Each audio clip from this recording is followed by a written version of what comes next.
కార్యక్రమంలో పాల్గొంటున్న city secretary Vijay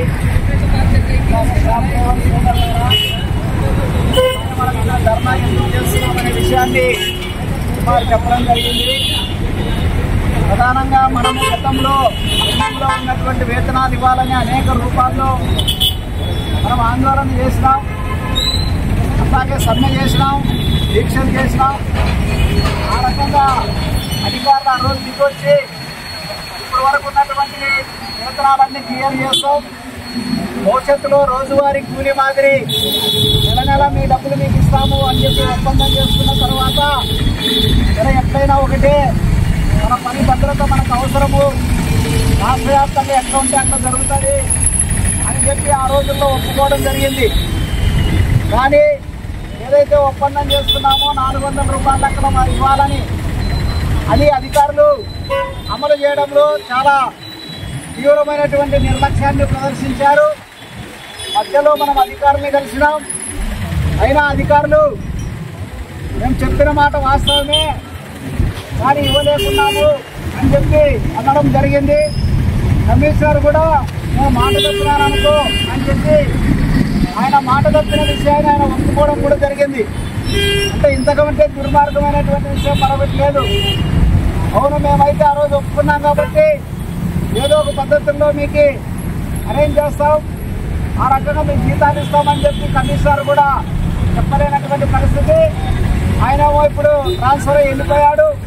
కొత్త కమిషనర్ రావాలా? ఇప్పటి వరకు మనం వెయిట్ చేయకుండా ఇది 1 రోజు 2 రోజులు మనం ఆందోళన చేస్తే వచ్చే పరిస్థితి కాబట్టి గతంలో మాదిరి అవసరమైతే మళ్ళా సమ్మె చేయడానికి లేదంటే అన్ని ప్రజా సంఘాలని కలుపుకొని మనము ఆందోళన చేయడానికి కూడా మనం అంతా కూడా సిద్ధంగా అవసరము ఈరోజు ఉంది.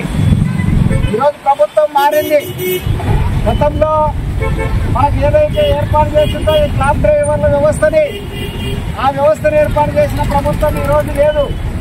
చెత్త పన్ను వసూలు చేసి ఆ పన్ను ద్వారా మనకి ఈ డ్రైవర్లకి లేదంటే ఆ ఆటోలకి ఖర్చులకి ఆ చెత్త పన్ను నుంచి డబ్బులు తీయాలనేటువంటి పని ఆ రోజు ఆ పథకాన్ని పెట్టడం జరిగింది ఆంధ్రప్రదేశ్ అనేటువంటి పేరుతో. కానీ కొత్త ప్రభుత్వం వచ్చి ఆ రోజు ఆ ప్రభుత్వం ఇచ్చిన చెత్త పన్నుని చెత్త ప్రభుత్వం విమర్శించింది కాబట్టి ఆ ప్రభుత్వం వచ్చినప్పుడే చెత్త పన్ను రద్దు చేసింది. మరి ఇప్పుడు చెత్త పన్ను రద్దు చేసింది కాబట్టి ఎక్కడి నుంచి డబ్బులు ఇస్తారనేటువంటి ప్రశ్న ఈరోజు అధికారుల్లో కూడా అర్థం కాని పరిస్థితి ఉంది. కానీ మనం కలిసినప్పుడు చెప్పింది ఏమంటే 1 వారం టైం ఇవ్వండి, వారంలో మీ పరిస్థితి మీరు ఉంటారా పోతారా, ఏం చేస్తారు, ఎట్లా కొనసాగిస్తారు అనేటువంటి విషయం తెలుస్తుందని చెప్పి మనకు అధికారులు చెప్పడం జరిగింది.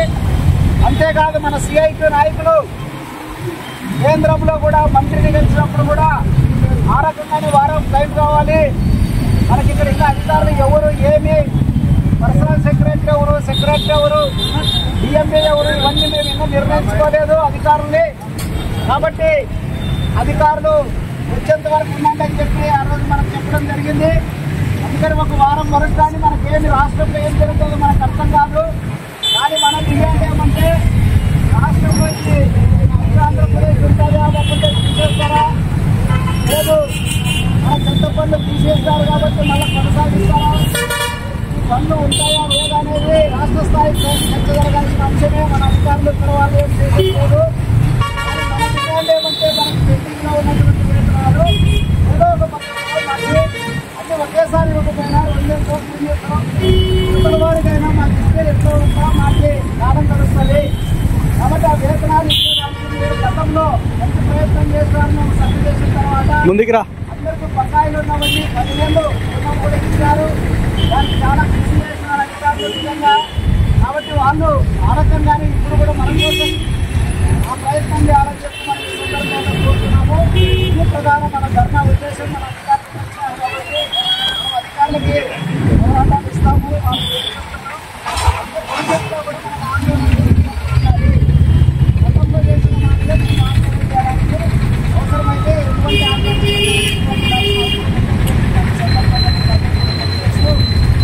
అవకాశానికి ధన్యవాదాలు తెలియజేస్తున్నాను.